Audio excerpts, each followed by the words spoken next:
सद्गुरु श्री ब्रह्म चैतन्य महाराज गोंदवलेकर, इनका प्रवचन 27 दिसंबर। ये देखें कि भगवान का प्रेम कैसे पैदा हो। संत का दर्शन हुआ, लेकिन उनके आसपास के लोग देखें तो हमें बुरे दिखाई देते हैं।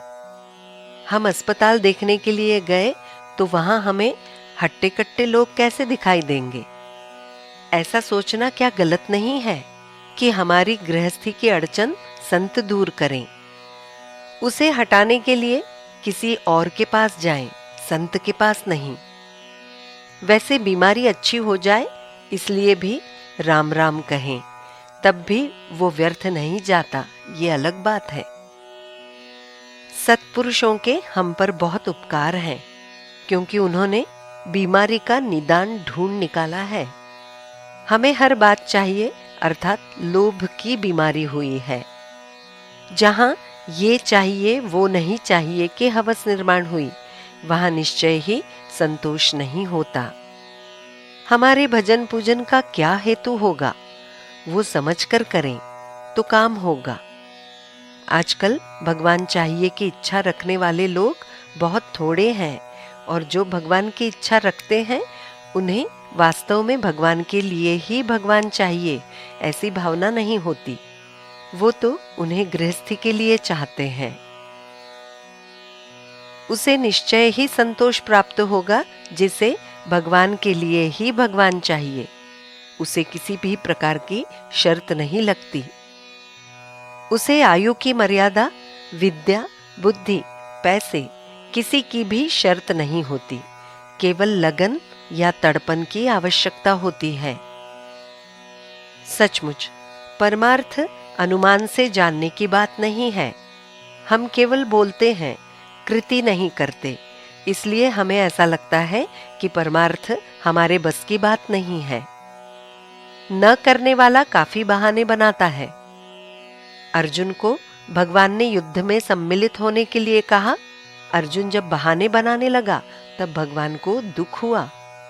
देह, बुद्धि और अभिमान के कारण भगवान की आज्ञाओं के लिए बहाने खड़े होते हैं।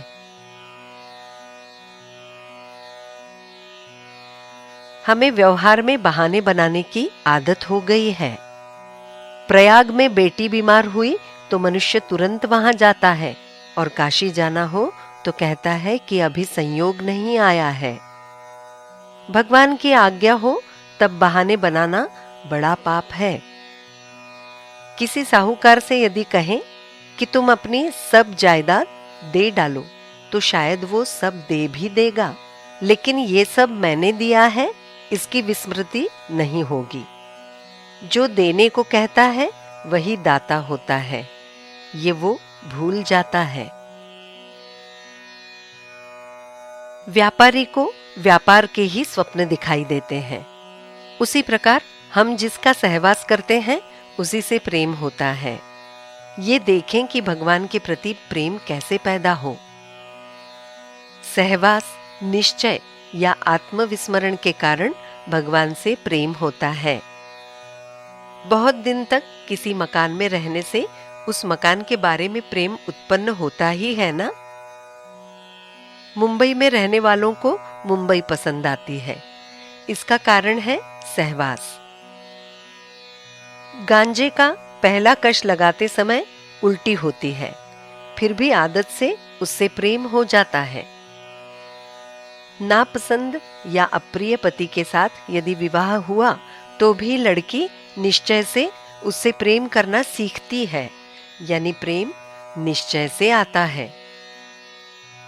राम अपने हृदय में है, ये भावना हम रखें। राम से मैं अलग नहीं हूं और वो मेरे हृदय में है, ऐसा दृढ़ निश्चय करके वो भावना बढ़ानी चाहिए। हमारा प्रेम हमने गृहस्थी या प्रपंच में लगाया है, वो राम नाम से लगाना चाहिए। जानकी जीवन स्मरण जय जय राम।